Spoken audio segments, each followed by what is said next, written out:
how to pass the CPA Tax Elective. Obviously, first, subscribe to my channel. Tax is a monster on its own. In accounting, there's three main areas: financial accounting, managerial accounting, and tax accounting. And sometimes you wonder, is tax really considered accounting? It's kind of like you see some people have a dog as a pet. You're like, yeah, that makes sense. Some people will have a cat as a pet. Yeah, that makes sense too. And then there's some people who has a tiger as a pet. And you're probably wondering, should that really be considered a pet? As much love and time as you put into that tiger, there's always a chance at the end of the day that you might get wrecked. And that's kind of like tax. So how does the tax module compare to Core 1 and Core 2?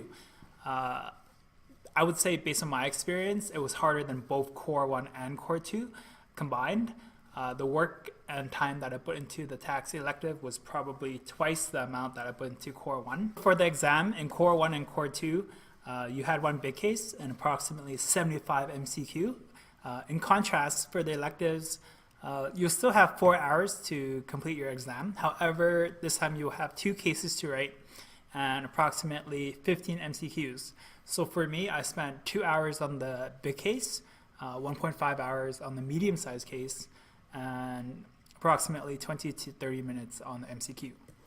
So in this video, I'll give you guys 3 tips on how to pass the CPA elective. First is tax topics you should be familiar with. Second is debriefing, and then third is secondary areas that you should review. First, I'll provide a list of items that I think would be good items to study for. They are items that I prioritize. I'll split them into what I think, in my opinion, would most likely appear in the form of either a case or the MCQ. So based on the complexity of the content and which items I think a facilitator may find opportunity for you to like demonstrate work for marks. It's by no means a complete list, but the items are definitely relevant, and I believe it should give you a strong foundation going in. So for case writing and calculations, things you should know are drafting a personal tax return in Excel, drafting a corporate tax return in Excel, items to add back and which items are allowable deductions, the flow and the mechanics from accounting income to net income for tax purposes to taxable income, and then to taxes payable.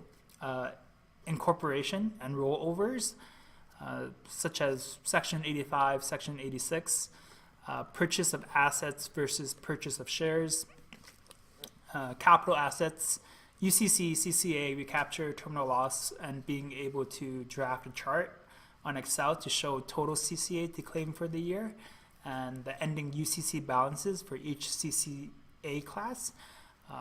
Next is RDTO, or refundable dividend tax on hand, and understanding the use of a holding company. For MCQ, good ones for you to note are tax options and implications for retirement and death, automobile tax benefits, principal residency, cottage and house, filing deadlines and requirements, tax and CRA penalties, objections to assessments in the appeals process, resident versus non-resident, employee versus employer, anti-avoidance rule, and non-arm's length transactions and related parties.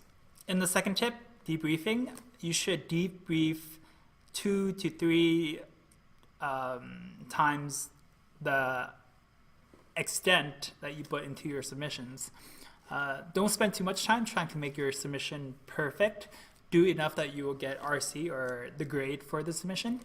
You should shift more time into debriefing rather than trying to make your submission perfect. It's the same with athletes like basketball, football players, UFC fighters.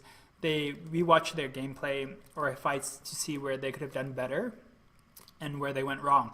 They analyze their performance so that they can do better in the next game, and we should too. So in the third tip is secondary areas. Tax will be the main competency area for this elective. However, there are 2 other competency areas you should review, these are assurance and finance. For assurance, you should review substantive procedures on testing related accounts to tax, such as tax expense, taxes payable, deferred tax liability, future tax assets, specific support for tax deductions, and etc. So roles you could be playing include being the internal auditor, the external auditor, or a CRA auditor, and how you will frame your memo based on your role. You should be able to warn the users of the different penalties for non-compliance, omissions, late filing, and or tax fraud. For finance, you should review concepts and know how to roughly draft a valuation of a business. You would have covered this in Core 2. This could be a case subject as it goes hand in hand with rollovers and tax. I'll give you guys a bonus tip. On the exam, it's good to save your work every 15 minutes or each time you feel like you completed an objective or AO. It is highly unlikely CPA will give you extra time after the exam, so it's good etiquette. It would suck to lose all your work if your computer crashed or if the software crashed. If you enjoyed or found this video helpful, please remember to subscribe, smash the like button. If there's a topic you'd like me to cover, you can leave a comment below. Okay, thanks for watching, guys, and have a good one.